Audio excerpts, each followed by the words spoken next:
Good morning, Facebook. Hello, Facebook. Hello, YouTube. What's happening, everybody? It is Wednesday morning, and I don't know what time it is. Been at the bar for a while here working. It must be after 8 o'clock. So good morning, everybody. Wanted to talk about our Phase 3 updates here. Phase 3 started yesterday. We can start going into restaurants now to eat.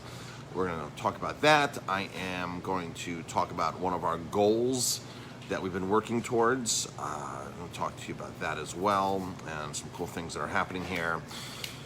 So we had an extremely busy weekend, so thank you everybody for your support. Thank you everybody who came out and ordered from us. We really appreciate it. Our lobster bakes are massively successful right now. We are going to continue with the lobster bakes as long as we can get lobster.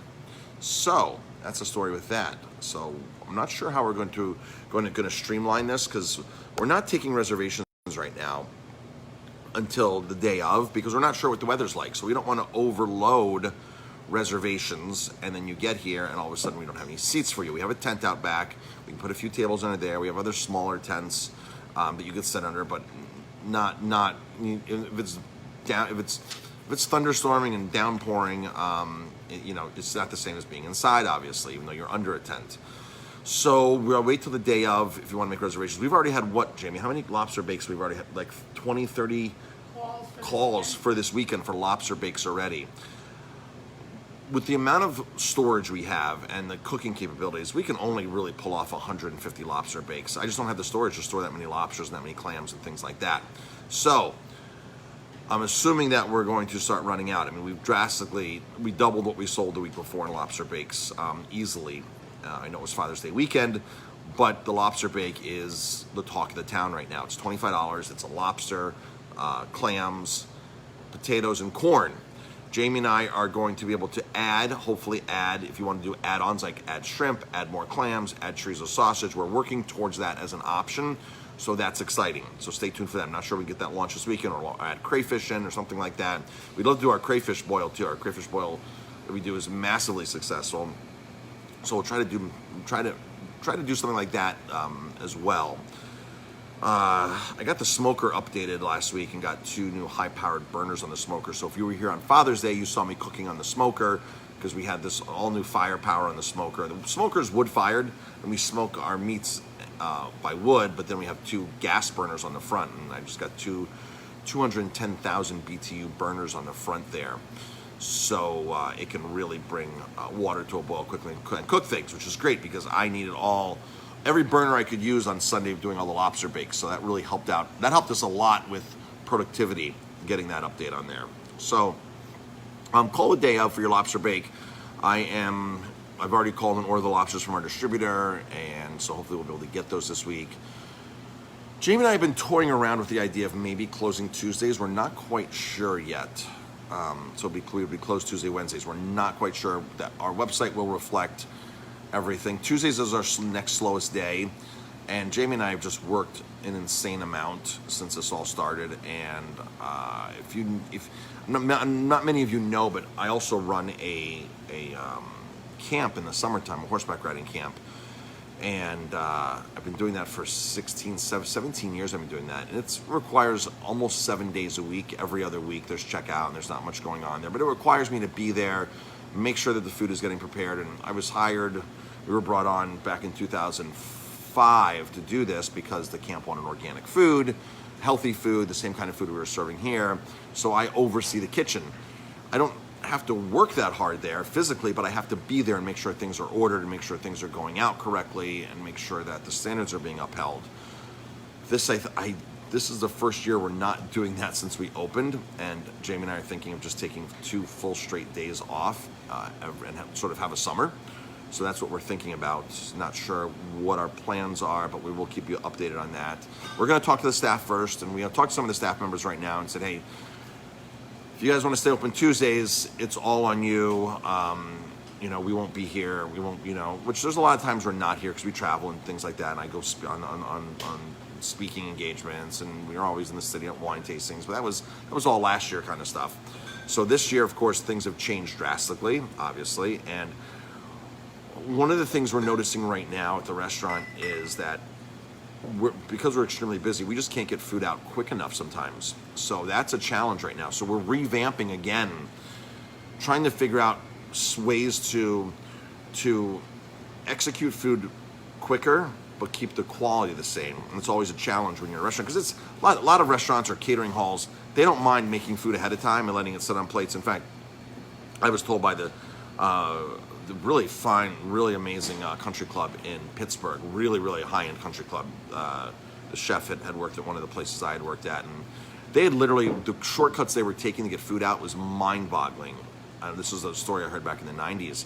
Just everything's like pre-cooked on plates. You just flash the plate with the vegetable and everything, and I was really shocked of the shortcuts. So you can take massive shortcuts in this industry, and we're not about that. We're about cooking the food to order, making sure the quality is there, and we make mistakes. We make mistakes like anybody else. We're not perfect, and we're happy to fix your mistakes. If you ever come here and your steak's not cooked properly, something's not cooked right, you let us know and we'll redo it. The other night I had a guy return a steak, and I said to him, thank you for letting us know, because I want you to eat something you're going to enjoy.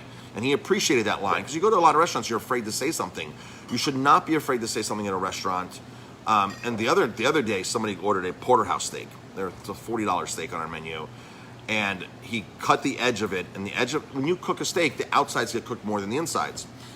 And he said the steak's overdone, and he returned it. And of course, we cut into the center of it, and when he came back to the kitchen, it was cooked perfectly. But of course, we can't argue with the guests like that. If it was myself or Jamie to the table, we probably would have just kindly asked, sir, would you mind cutting into the center of the steak, because the outside obviously cooks before the insides, and the true test is cutting through the center, and if you don't like it, I'm happy to replace it. But here was this $40 steak that was returned to the kitchen. The guy took one bite out of it, and that was it. He said, it's well done, I don't like it, and the steak was cooked perfectly. So of course we got him a new steak, but don't be afraid to say something when you're at a restaurant. And always cut the steak in the center, because that's the true test of a steak, especially if you're ordering a steak with a bone in it.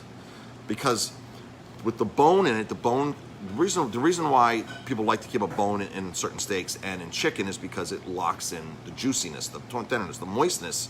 That's the one advantage. The disadvantage is it takes longer to cook, and then you have to deal with the bone. So a lot of people don't like that. So it's easier just to make a boneless steak. But a porterhouse steak, when you start cutting to the center of the bone, that's where it gets really juicy and moist, and that's where, but it takes longer to cook the bone part than the outside part. So you have variances in temperature and with the edge, so it's never a true test. But folks, do not be afraid, especially if you're here, to say, hey, we make mistakes and we're willing to admit our mistakes. And like, this person ordered this T-bone steak, I couldn't even say anything to them. For me to even go to the table and say, sir, your steak is cooked perfectly, or here, look at it now, probably would have insulted him. So we just bit the bullet on that and made him a new steak, and made him a ribeye steak instead. And right now, we're having a very hard time getting porterhouses and our cowboy steaks. So we're currently out of those. And they, right now, take the longest to cook out of any of the steaks we have. So we might not bring those back, because, again, we want to be able to get the food up quick. And if you have to wait 45 minutes for a steak to cook, chances are you might be cranky to begin with. And when you take that first bite, and it's well done on the outside, you don't want to hear a story from the chef, please cut into the center of it, and things like that. So we're thinking about just getting rid of that altogether. Not sure yet. Just thinking about it. Jamie and I, when things, we're always looking a way to improve things. We're always looking a way to improve things. I can get some nice pork porterhouse. Actually, I have some frozen pork porterhouses that we've been selling on our grocery list that are really awesome. I might put those on our menu this weekend, and those would be about, $23, $24 on our menu. They're Berkshire. Their bone-in pork porterhouses are really, really awesome steaks. So those, you might see those this weekend. Let's see. Anything else, Jamie? Patience. When you go out to any restaurant right now, any restaurant, folks, the staff is working very, very hard under limited conditions. A lot of people did not want to go back to work. We're having a hard time. We're having a struggle. We don't have a full staff. So it's one of those things where we don't have the full staff that we used to, and we're still doing massive takeouts, and our garden is packed every night. We're back there, we're jam-packed every night, plus our seats in the front, and plus on the weekends, we have the street tables to worry about. We're doing all this with less staff, and now the complexity is now we're allowed to serve inside.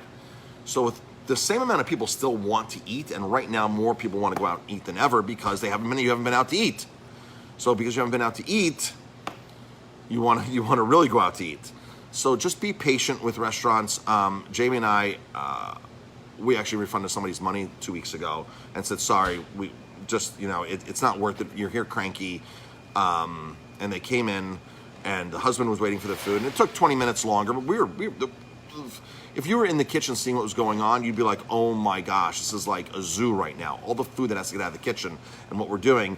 And the wife comes in and starts being cranky, and and this is ridiculous and this and that. And and Jamie and I have been working our butts off since the beginning of March just to make ends meet here and make this work. And here's a lady who's just going off, being cranky, and Jamie looked at her and said, you know what? She goes, I don't want to wait anymore. And Jamie goes, you know what? Here's your money back. If you don't want to wait anymore and you want to go somewhere else, now you have to go somewhere else and start the process all over again. It's 10 to 8 o'clock. It's 10 minutes to 8 at night. There's no other restaurants that are even going to be open to take you at that night, and you're sitting here complaining. So it's actually only 10 to 6. So 10 to 6 was that? 10 to 6. Oh, I thought it was 10 to 8. No, it was 10 to 6. She had a 6 o'clock. That's right. She had to be on a phone call at 6 o'clock. Folks, that is like super rush hour here, 6 o'clock, 5:30. There's super rush hour. And she was like, well, I don't want to wait. And then so we're like, you know what? Just here's your money back. We don't. And we kind of lost it a little bit on her. And the husband's like pushing her out of the restaurant and saying, honey, just go back in the car. He understood. He was like, I'm so sorry. Folks, don't go into a restaurant now being demanding and doing things like that. We're all working very hard. A lot of the staff, that goes for any business. Any right business. Everybody's working hard. A lot of businesses are just getting open. Yeah. And they're stressed and they're anxious, just like you're anxious. So have patience. Have patience. And something to also remember is restaurants, folks, are the staff there, even though you're getting takeout, they're still a tipped employee. So they still get a reduced wage because they are working on tips. If we had to employ everybody here at a higher wage with less seating, the equation wouldn't work, and more restaurants would be going out of business than are right now. That's the reality of the situation. A lot of restaurants will be going out of business. What I've been told by people, what I've been told by salespeople and people in the industry is restaurants took the PPP money. They're sitting there, they're riding things out. When they reopen, they're going to stock up on their sales, their cash, and not pay any bills. And then 3-4 months after the fact that we're fully open, you will then see the downfall of restaurants. And I have had several people say that to me, that this is what restaurant owners will do. They will just pocket all the money, not pay a single bill, keep switching distributors, pocket that money to have $100,000 in the, pocketed, and just shut down and walk away from all their obligations. That is what happens to. That's restaurants are known for that to begin with. But this situation is a prime situation for that. So there's a lot of restaurants that are still open right now, but we've seen the worst to come from what I've been told. And salespeople know this, and a lot of companies are. We've noticed a lot of our distributors are very nervous to issue credit right now. A lot of and we're in good standings with all of our distributors. We pay every bottle of wine that walks in the store, every bottle of booze that walks in the store. We have like $45,000 worth of alcohol in this building. We pay for it as it walks in the door. We don't owe anybody money. We pay for it as we walk in the door. We're in good standing with all of our food distributors. But even the ones that we're in good standing with, they're calling us now and saying, hey, we need to have an ACH check on you so we can ACH your account when the delivery comes in now. Because they're very, very nervous to extend you credit for 60 days, 30 days, whatever it is, 2 weeks, because they know the reality of what's going on. They can see the writing on the wall as like, hey, that's what's going to happen. And what restaurants do, this is what restaurants do. When you buy from one distributor and you rack up $20,000, $30,000, $40,000 in debt with it, you switch distributors to go to another distributor. And you start the process all over again with that distributor. And all of a sudden, 2 months down the road, 3 months down the road, 4 months, 6 months down the road, you've accumulated this massive debt with a new distributor. And then you switch distributors again. And you keep that cycle going of switching distributors. So you can literally go from Cisco to Ace Indico to US Foods to Baldor to Chef's Where. You just keep switching. And then all of a sudden, you find yourself running to Restaurant Depot a lot to buy things with Restaurant Depot. You have to pay up front. They don't let you out of the building without paying there. So a lot of the distributors now want to drop the deliver off and ACH your checking account and make sure that they got the money secured for that delivery. So we see that. I think most distributors, a lot of distributors have gone to that formula. They see the writing on the wall. So please be patient, folks, when you go out to restaurants. Don't be cranky. Be grateful that you can be out. Jamie and I are grateful that we have the opportunity to still be here and make money. We're very grateful that we did not have to close down. And Jamie and I are willing to work our butts off to make that happen, and we have been. So that's why we're thinking about taking off Tuesdays and Wednesdays and just saying, you know what, we just need to be to the beach, we need to be kayaking, we need to be cycling, we need to be out in the woods and the mountains, we need to be enjoying the summer, especially since I don't have camp to do this year. All right, so a goal of mine, and I've talked about this for a while, years and years ago we got rid of all of our aluminum saute pans. I do not like cooking in aluminum. Aluminum, when you heat it up, and same thing with Teflon, when you turn on and put heat on aluminum, things outgas. Teflon really outgasses, but things react. The aluminum reacts, and then what happens in a lot of restaurants, most restaurants use aluminum, by the way, because aluminum is so much cheaper than stainless steel. When you use aluminum, and then the cook takes a metal spoon and starts stirring the sauce, starts stirring the dish and scraping the metal on the aluminum while it's on high heat, it's not that healthy for you. It's not that healthy for you at all to be cooking in all this aluminum cookware. So years ago, when we first opened, we couldn't afford stainless. And I knew the health benefits of stainless, and I had, I think, like 3 or 4 all-clad pans and a couple all-clad pots that I was able to buy. Pans, small saucepans I was able to buy, and we use those extensively. But we were forced into financially buying cheap $10 aluminum saute pans. And that's what it was for a couple of years. And as these aluminum saute pans would break, I'd buy another aluminum saute pan. I'm like, this is crazy. The rivets, it's warping. It's insane. So I was like, all of a sudden, whenever two pans went out, I would buy a stainless one back. And I started replacing. So when you go to our backyard, when you see all those aluminum saute pans hanging on the kitchen, those were what we used the first 4 or 5 years here, were those saute pans. Those were the ones that we used in the kitchen. You can look at all of them. The rivets are popped. They're warped. They're just not, but they're so cheap, right? And to buy if you go buy an all-clad saute pan the same size as those, you're gonna pay $80, $70, $80, $90.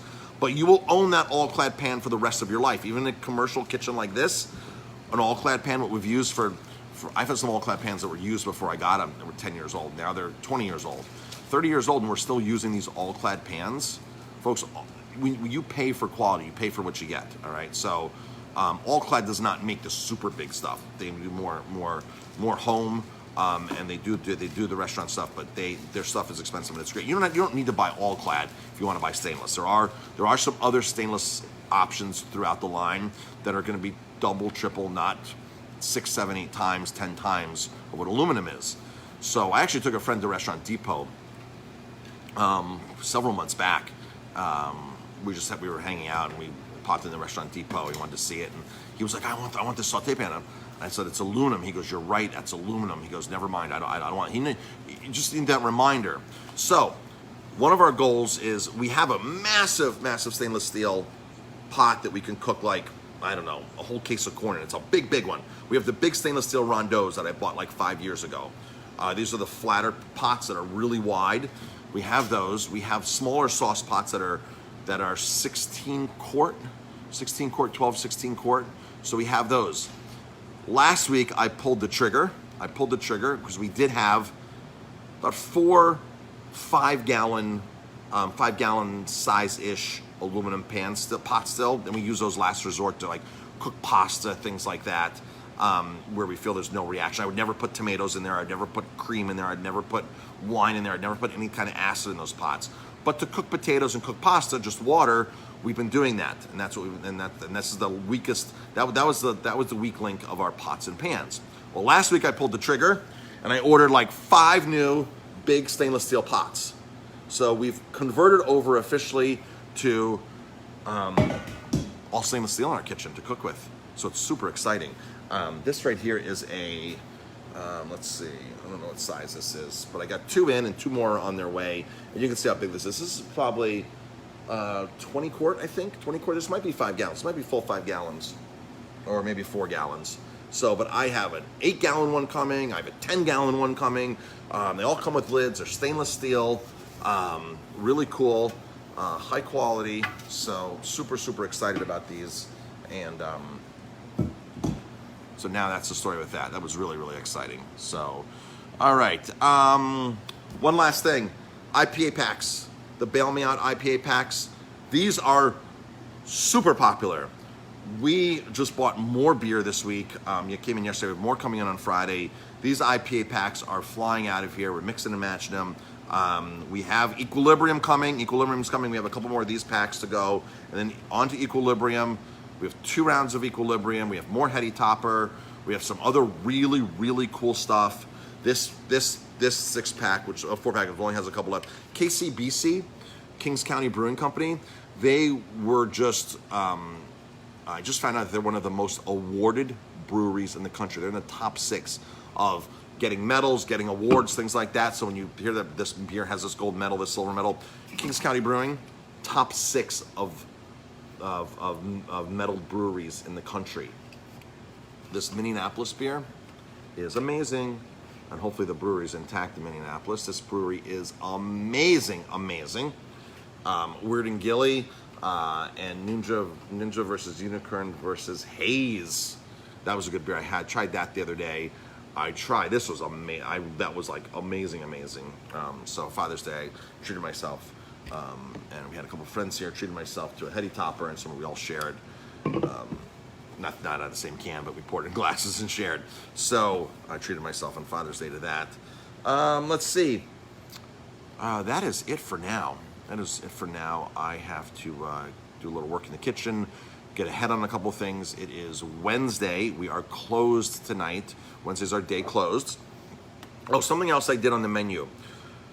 The else I did on the menu is we were originally offering our cheeses separate and our charcuterie separate. You kind of like build your own dish, and we made the portion sizes big, and we actually have now reverted back as of Thursday, as of tomorrow, to actually you get a cheese plate again.